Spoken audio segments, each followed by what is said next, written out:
நிச்சயத்துல பெடஸ்ட்ரியன்ல இருந்து ஸ்டார்ட் பண்றேன். இப்ப நான் இங்க நிப்பாட்டி இருக்கிறேன். காரணம் என்னன்னா பெடஸ்ட்ரியன்ஸ் வந்து இங்க கிராஸ் பண்றாங்க. ஒருவேளை இலங்கையில இருந்திருந்தால் நான் வந்து கார்ல தானே போறேன். அதோட நான் வேகமா போறேன் அப்படிங்கிறதுனாலே அவங்க அவங்க இன்னும் கிராசிங்ல நிக்கலையே, அவங்க இன்னும் கிராசிங்க்கு வரலையே அப்படின்ற மாதிரிதான் எனக்கு தோணி இருக்கு. எல்லாரும் இப்படித்தான் பண்றாங்க, எல்லாரும் இப்படித்தான் பேசுறாங்க, எல்லோருமே சக மனிதர்களை இப்படித்தான் மதிக்கிறார்கள். ஆனா பேசும் பொழுது மட்டும் ரொம்ப ஒரு பிலோசபியா ரொம்ப நல்லவர்கள் மாதிரி இப்படித்தான் இருக்கணும், நான்லாம் இப்படித்தான் பண்ணுவேன் அப்படிங்கிற மாதிரி பேச்சு வாய் வார்த்தை வீரர்கள் அப்படின்னு சொல்லி பாரதியார் கவியில சொல்லியிருப்பாரு தெரியுமா? அந்த மாதிரி வாய் வார்த்தையில் மட்டுமே வீரர்களாய் இருக்கிற விஷயம் ஒத்துக்கொள்ள வேண்டிய விஷயமும் கூட. நானும் என்னையும் சேர்த்துதான் ஒத்துக்கொள்கிறேன்.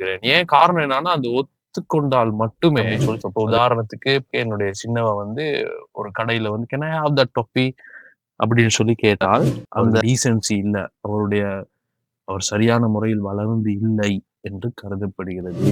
இது மக்களுக்கு வந்து ஃப்ரஸ்ட்ரேஷனும் டிப்ரெஷனும் தான் வரும் அந்த மத்தவங்களோட வாழப்போ.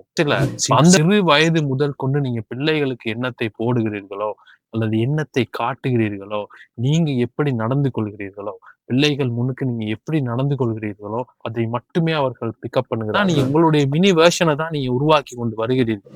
அப்ப நீங்க எவ்வளவு கவனமா இருக்கணும் அப்படிங்கறத கொஞ்சம் யோசிச்சு பார்க்கணும். அவசியத்தில் இருக்கிறோம். நான், நீங்கள் எல்லோருமே இருக்கிறோம்.